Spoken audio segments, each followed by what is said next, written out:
Você já se perguntou por que a escola, em vez de te libertar, muitas vezes te aprisiona? Porque desde criança você aprende a obedecer, decorar, repetir, mas raramente a questionar? Hoje, você vai descobrir que isso não é acidente. É projeto. Este é um mergulho na origem da submissão. Uma viagem pela história silenciosa de como o sistema molda mentes desde os primeiros anos de vida. Para que você cresça acreditando que liberdade é cumprir ordens, e rebeldia é fracasso. E se eu te dissesse que a escola foi criada, em sua estrutura, não para formar pensadores, mas para formar obedientes? Não se trata apenas de aprender português, matemática, ciências. Isso é a camada superficial. Por trás da grade, existe outra lição. A de que há um lugar para cada um. E que questionar esse lugar é perigoso. Ivan Illich, um dos maiores críticos da educação institucionalizada, dizia: a escola é o anúncio publicitário que convence você de que a sociedade precisa da escola. Mas o que ele quis dizer com isso? Illich não estava atacando o aprendizado. Ele estava denunciando a prisão invisível que o sistema constrói quando transforma o ato de aprender em obediência disfarçada. A escola ensina que o conhecimento vem de cima, que há alguém que sabe e alguém que deve ouvir. Que pensar por si mesmo não é tão importante quanto acertar na prova. E o que acontece com quem pensa diferente? Com quem questiona? Com quem não se adapta? São os alunos problema.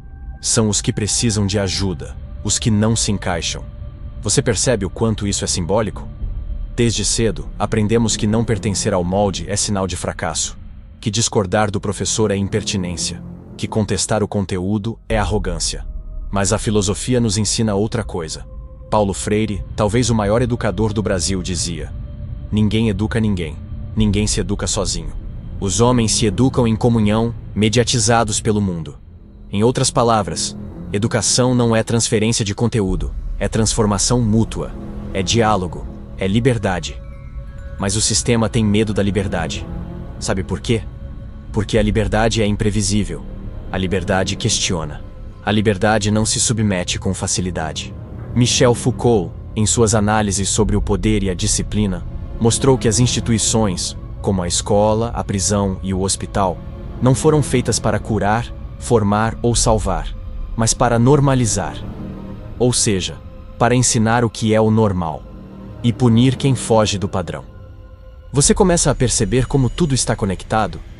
A sala de aula é uma miniatura da sociedade. As carteiras enfileiradas, o sinal que toca, a autoridade absoluta do professor, as notas como recompensa e punição, tudo isso é ensaio. Ensaio para o mundo lá fora, onde o chefe manda, o relógio define o valor da sua hora, e o sistema te mede por resultados e não por pensamento. A escola, em sua forma atual, foi inspirada na lógica das fábricas.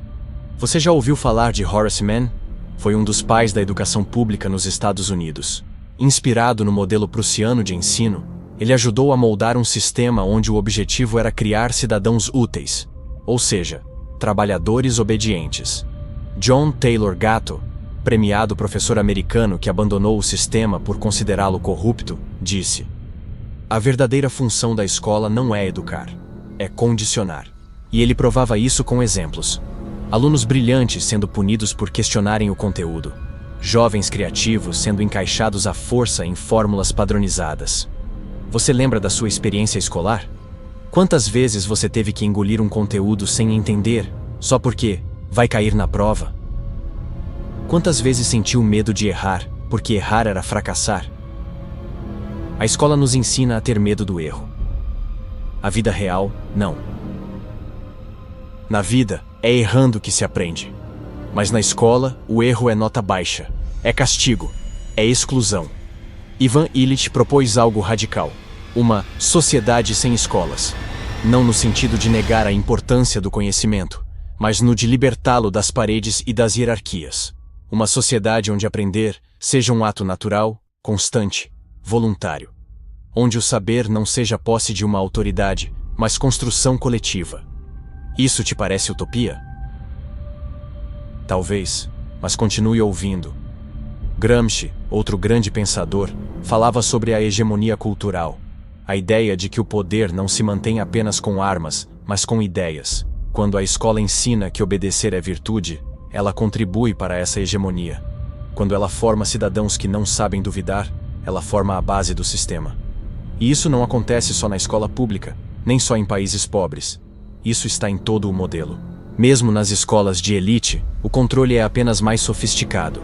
O currículo é formatado, a lógica é a da competição, da produtividade, da preparação para um mercado cruel. Onde está o espaço para a filosofia nisso tudo? Onde está a ética, a arte, a dúvida? Muitas vezes, sufocadas. Porque um jovem que pensa demais é um risco. Um jovem que lê Nietzsche, Marx ou Spinoza com 14 anos é um incômodo. Um jovem que questiona o currículo é um problema. O que o sistema deseja é funcionalidade. Pessoas treinadas para operar, não para transformar. Mas você está aqui ouvindo este vídeo porque sente que tem algo errado, não é? Porque talvez você tenha sentido na pele a prisão do sistema educacional. O tédio da repetição. A angústia de não ser ouvido. A frustração de ter ideias sufocadas. E agora, talvez, você entenda.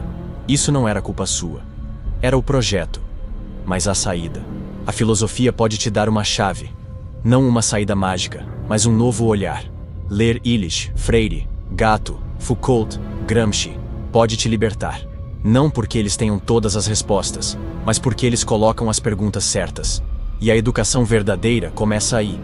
No momento em que você se permite questionar. Em que você percebe que aprender não é obedecer, que ensinar não é mandar, que saber não é possuir. Educação não é currículo. É despertar. E isso ninguém pode te tirar.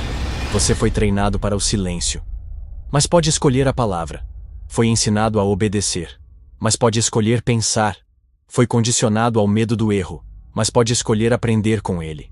Esse vídeo pode ser o início de uma libertação. Ou só mais um conteúdo. A diferença está em você. Feche os olhos por um instante e pense.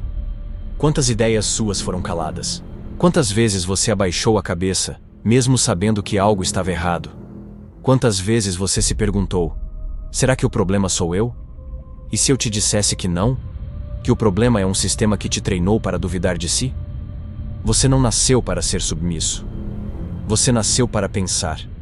Se você chegou até aqui, algo em você se recusou a ser domesticado.